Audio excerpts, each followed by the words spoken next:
প্রায় মাসখানেক ধরেই গ্যাস সংকটে ধুঁকছে সারা দেশ। মাঝে কয়েকদিন পরিস্থিতি কিছুটা উন্নতি হলেও ফের এলএনজির সরবরাহ কমায় আবারও তীব্র ভোগান্তিতে মানুষ। রাজধানী ফিলিং স্টেশনগুলোতে ঘন্টার পর ঘন্টা লাইনে দাঁড়িয়েও মিলছে না গ্যাস। ভাগ্য সহায় থাকলে পাচ্ছেন কেউ কেউ, তবে পর্যাপ্ত পরিমাণ আর চাপ না থাকায় অভিযোগ অনেকের। গ্যাস নিতে গেলে ৩-৪ ঘন্টা লাগে। এখন খুব খারাপ অবস্থা বর্তমানে গ্যাসের। সকাল ৬টা বাজে গ্যাসের সিরিয়াল ধরছি ভাই, এখন পর্যন্ত সিরিয়াল তৈরি হয়েছে। 229 টাকার গ্যাস ঢুকছে, এই হলো অবস্থা। সারা রাত দিন অবস্থা টাইট গেছে। মহেশখালীতে এলএনজি টার্মিনাল মেরামতের অজুহাত নাকি গ্যাস সংকটের পেছনে অন্য কোনো চক্র জড়িত, সেই প্রশ্ন তুলছেন গ্যাস সংগ্রহে আসা সাধারণ মানুষ। গ্যাসে তো কিছু হয় না। 9:30 বাজে পাম্পে ঢুকছি, পাম্পের গেটও তো গেছি, লাইনও গ্যাস নাই। গত 2 মাসের ভিতরে 3-4 দিন ভালো ছিল।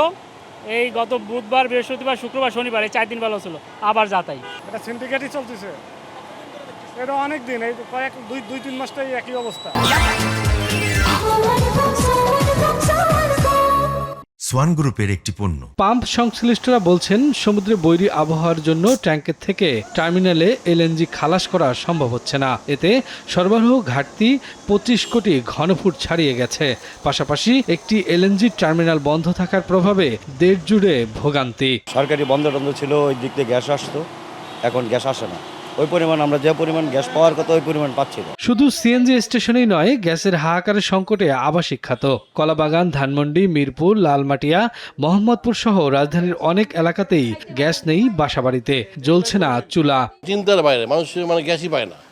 মানুষ রান্না বাড়াতে শুরু সবকিছু সমস্যা। 3 দিন হইতে আমরা কোনো গ্যাসও পাই না, খাইতেও পারি না, ভাত খাওয়া তো বন্ধ, না খাওয়ানোর অবস্থা। গ্যাসের মূলত 3 দিন ধরে গ্যাস নেই, আমরা খাইতেছি অনেক কষ্ট কইরা। আমাদের এখানে বিগত 10-12টা বিল্ডিংয়ে একবার টোটাল গ্যাস নাই। পরিস্থিতির উন্নতি হলে আগামী সপ্তাহ থেকে গ্যাস সরবরাহ বাড়তে পারে বলে আশা গ্যাস বিতরণ সংস্থাগুলোর। শফিকুজ্জামান রুবেল, সময় সংবাদ, ঢাকা।